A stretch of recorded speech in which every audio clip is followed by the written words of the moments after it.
Apapun yang kita bicara hari ini, Pak Menteri, tidak akan jalan. Dana otsus sudah dipangkas.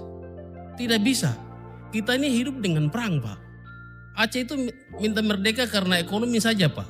Kita ini minta merdeka, betul-betul minta merdeka. Di kesempatan ini saya tidak perlu bicara banyak, tapi ada beberapa hal yang saya mau sampaikan.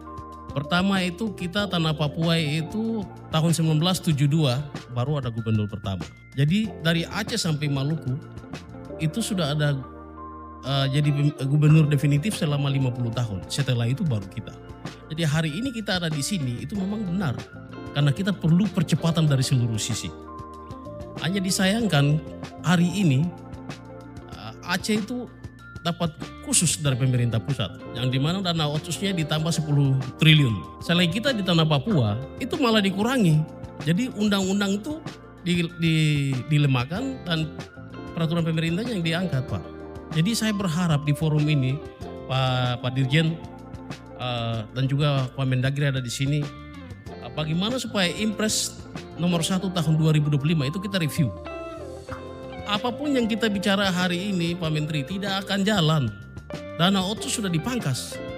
Tidak bisa. Kita ini hidup dengan perang, Pak. Saya gubernur Papua Tengah, 6 kabupaten itu ada di gunung dan daerah saya konflik. Gubernur Papua gunung, belum lagi yang di pulau-pulau, belum lagi yang di lembah, sungai seperti Mamramoraya. Ini susah, Pak. Jadi kita berharap di kesempatan ini kalau bisa direview dengan tadi perencanaan itu, dana otonomi dikembalikan, bahkan harus ditambah supaya kita percepat. Kalau Aceh itu minta merdeka karena ekonomi saja, Pak. Kita ini minta merdeka, betul-betul minta merdeka. Tapi karena kita sudah setia dengan NKRI ini, jadi jangan sama sekali dikurangi. Kita berharap kalau sebentar sore Pak Menteri, kalau Pak Mendagri bisa kasih kesempatan, kita mau bicara langsung dengan Presiden juga.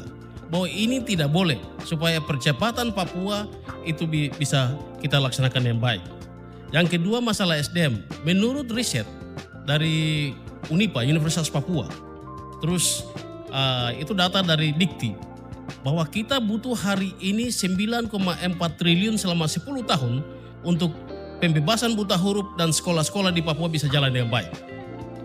9,4 triliun, Pak. Freeport saja kita sudah sumbang 94 triliun, 10% saja, Pak, kasih kita. Sekolah beres di tanah Papua. Yang ketiga,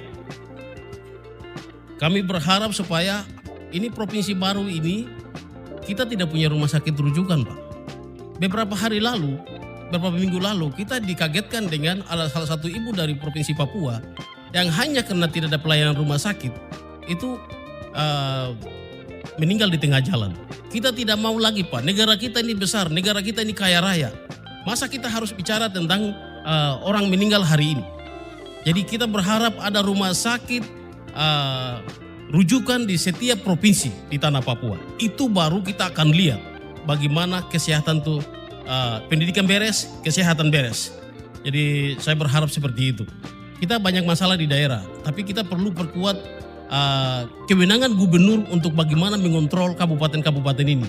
Ini juga mungkin perlu dimasukkan dalam ini supaya semua itu satu arah, satu jalur, sehingga tadi yang kita bicara itu presiden bicara satu, menteri bicara, gubernur sampai di bawah itu sama dan juga naik ke atas. Jadi negara ini akan maju kalau satu komando.